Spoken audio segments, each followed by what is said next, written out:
Hello? Hello. Good morning. Yeah. See if we can enable the video. Okay, there we are. All right. Can you see me? I got my. I can see. Okay. I'm just waiting. I can't see you on your side. Well, I accept the video. Just a minute here.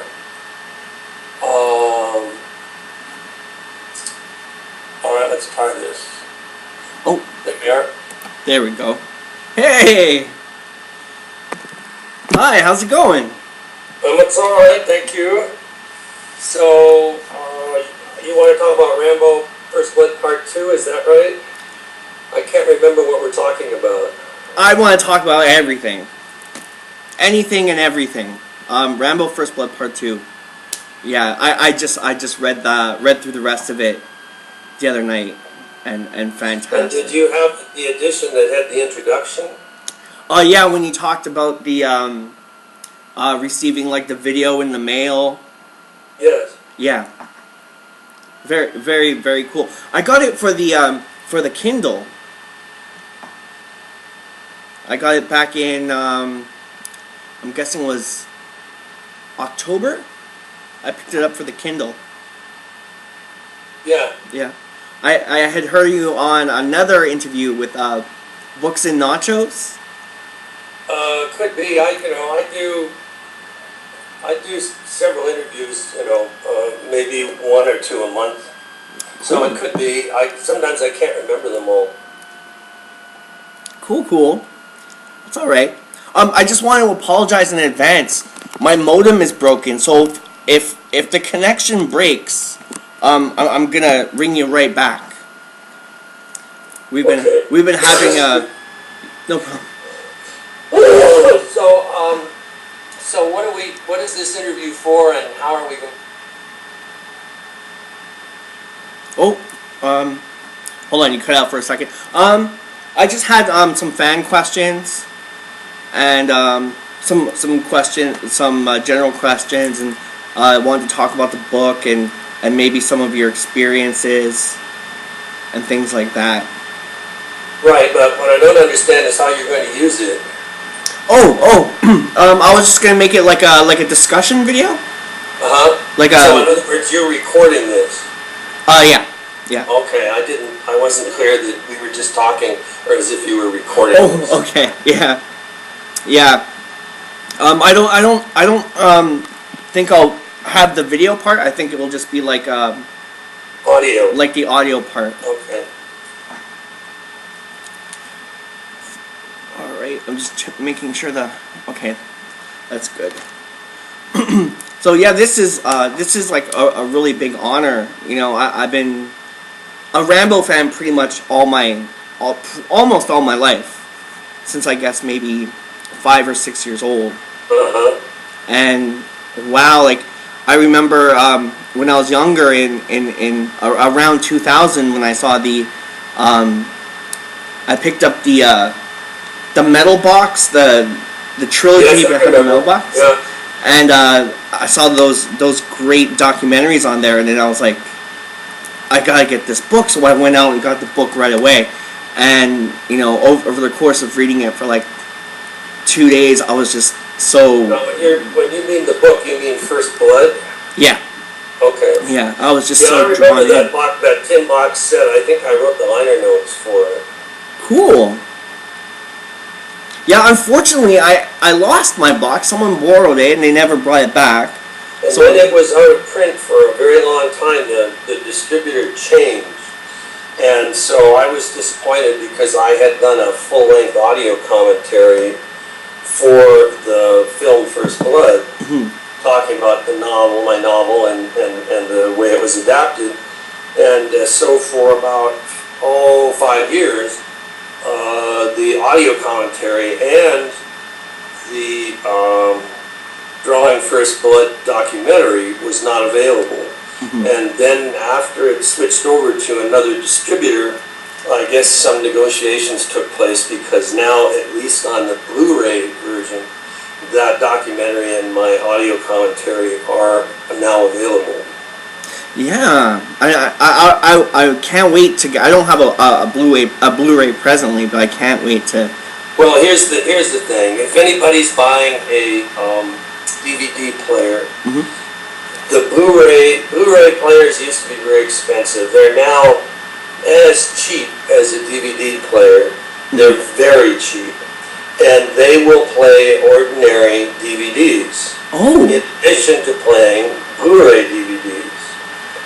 However, if you have an ordinary DVD player, it will not play a Blu-ray. So it only makes sense to buy the Blu-ray, which will play everything, and which will take the DVD and double the lines on it so the DVDs look better on a Blu-ray. So it's a no-brainer to buy a Blu-ray player. Wow. I guess we're getting a Blu-ray. They're not expensive. They're, what, $65? I mean, that, of course, is relative what's expensive, but, you know, they used to be $500. Yeah, I remember they were very, very expensive when they first came out. Yeah. And like later on down the road, I bought the green box when it came out in late 2008, maybe 2009, early 2009. And I noticed that a lot of the stuff from the metal box wasn't in that box set. Yes, that's right. That was a distribution problem, but finally the new distributor bought the material from the previous one. Yeah. So, but it's cool that now on the Blu-ray edition, you know, we get to see like the commentary and everything else. I know on the other box set, I think there was only the Stallone commentary on the green box. That's right, and on the new one they have both Sly's and mine. Cool. Very cool. And in addition, it's not much. They have the footage from the original ending to the movie where Rambo dies. But it's, what, a minute, less than that, 30 seconds. It's more stop action than anything, but it gives somebody an idea of how the film might otherwise, we're talking about First Blood now, might otherwise have ended. Yeah. A very controversial ending also, from what I heard from the documentary. It was, I don't know how we would define controversial. In the novel, in my book, Rambo dies.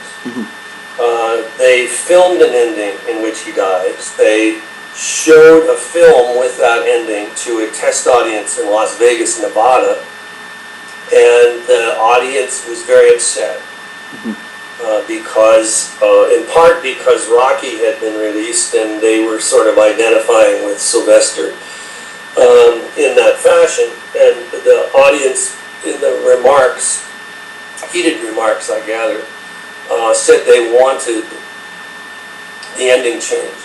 And the producers flew back to British Columbia and shot a new ending. And the significance here is that no one in the production had planned for a sequel. Their plan was to release a film in which Rambo died. So with this audience reaction and them going back to shoot a scene in which he lived, now they said, well, what do you know, and the film was so popular, so extremely popular, they said, all right, let's make the sequels. So it was a kind of a chain of accident that led to the sequels. Oh, wow. And the sequels too are like, or it's like, me personally, First Blood's my favorite. It's the first one I saw. It's the one I feel that's the most able for, like, say, like a person to be able to overcome some of the feats that happen in that movie. Yeah, it's very less human. It's realistic, yes. It was filmed in such a way, of course it's distinguished by real stunts. This is before computer-generated images, so that it is what a human being could conceivably do by definition, since real people are doing it. And that lends an element of realism to the movie that current action films, for the most part, don't have. When you saw when you got the footage for the sequel, when they were asking you to do the novelization, yes. Did you think it was going to be? Did you think it would look like that? Did you think it would have that kind of over the top kind of like grandiose kind of feel to it? I knew it would look good. I knew it would look big. I mean, the footage they showed me was Rambo in the helicopter coming back to rescue the POWs, and with Jerry Goldsmith's music and with those wonderful explosive effects, I just remember watching the footage and saying this is going to be a big movie. So yeah, I hadn't at that time read the script, but I knew that the production company, Carolco, no longer in existence, that they were aiming for a very big action film. Cool. And they hired good people. They were not cheap. Their cinematographer is Jack Cardiff, a many times Oscar-nominated cinematographer who also was famous for being the cinematographer for a group of very distinguished British films directed by the team of Powell and Pressburger, and he was known for his use of color. So that movie is absolutely brilliant looking in terms of its cinematographer. In addition, it is one of the last films to use true Technicolor equipment before Technicolor finally went kaput, and the equipment was all sold to firms in China. So I think Rambo First Blood Part 2 and Godfather 3, I'd have to check on which Godfather, might be Godfather 2, that those are two of the last well-known films that were filmed in the using true Technicolor equipment. Wow. Wow, that's cool. And like when you look at the picture, it's great. Even I found like the cinematography, even for like Rambo 3, it was really like super wide. It was like super nice. Now you're talking about a Panavision, which is a aspect ratio of 2:3:5 to 1. So that's what makes it look wide. But even in a wide aspect ratio, films can look cheap and small. But these guys, the directors and their cinematographer, because they work hand in hand, were filling the screen, which isn't always the case in a true widescreen film. Yeah, it looks great though, and the novelization for Rambo 3 is just wow. Well, I started reading that and I was just like, I was blown away, because in my mind they would have had such a great film if they would have mixed all those elements together. The screenplay, as I say in my introduction to Rambo First Blood Part 2, the novelization, the screenplay was very thin. It was perhaps 80 pages. The average length of a screenplay is 115. The stage directions were very minimal. I remember one page that said Rambo jumps up and shoots this guy, Rambo jumps up and shoots that guy. So I was disheartened, as you know from the introduction. At that time, novelizations were a key marketing element for films. So the production company really, really, really wanted a novelization. And I am the only person by contract who can write fiction about Rambo. So they needed me.